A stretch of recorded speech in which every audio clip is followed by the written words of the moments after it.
Prasun, yesterday when we were trying to reach him, was at the stadium watching Sachin Tendulkar. And I saw in the papers this morning he's written a poem about that already. So maybe Prasun can go a little bit into about who he is, how does his heart rule so much of his life. People think that it's very easy to be rebellious, and if your parents really love you, how can you rebel against them? That's what the challenge I used to face. They wanted me to do regular education. Here I was interested in music and poetry, and I would keep writing songs and crazy world of ideas. I stumbled upon advertising. I felt that this is a profession which is ready to pay me for my crazy ideas, where brands actually require storytellers and narrators.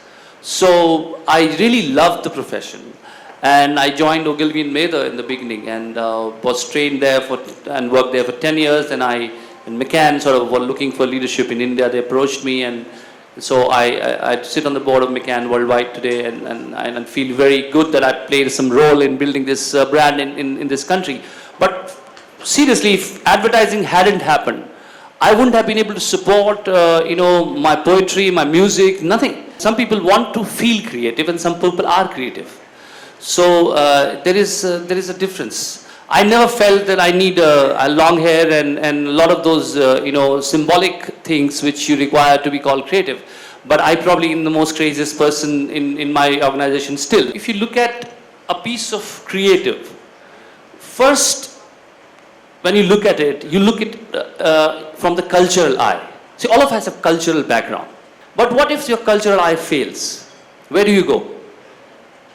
You go to an organism's eye. That is your basic biological eye.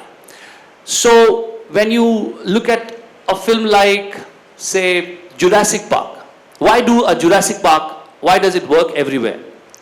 Because it does not require cultural information and context. So a film like American Beauty does not connect with an audience in India. But a Jurassic Park does, because it talks to the organism in you. It does not require cultural context and information. So that's how I work on worldwide campaigns on various countries, and that's how I look at the consumer, that if I do not have a cultural sort of context or cultural way of talking which the people who are brought up in that particular culture would have, I would approach it from a different angle. Like an anaconda is made, like an avatar is made. It appeals to the lowest common denominator because it does not require context. If you wanted a successful film, you need to understand what is motivating this country.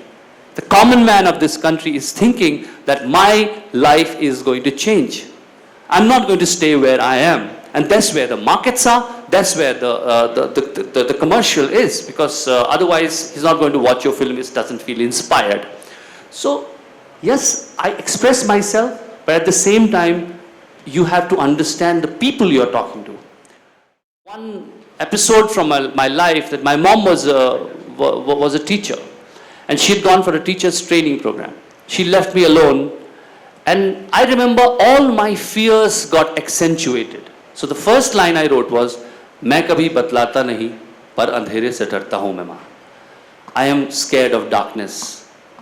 And then I started writing all the fears a child will have when the mom is not around.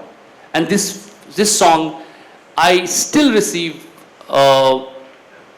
around 50 emails every day on this song from all around the world, where people tell me that because of this song, either they have called their children back from hostels, or they change their lifestyle and say, no, we have to spend more time with our children.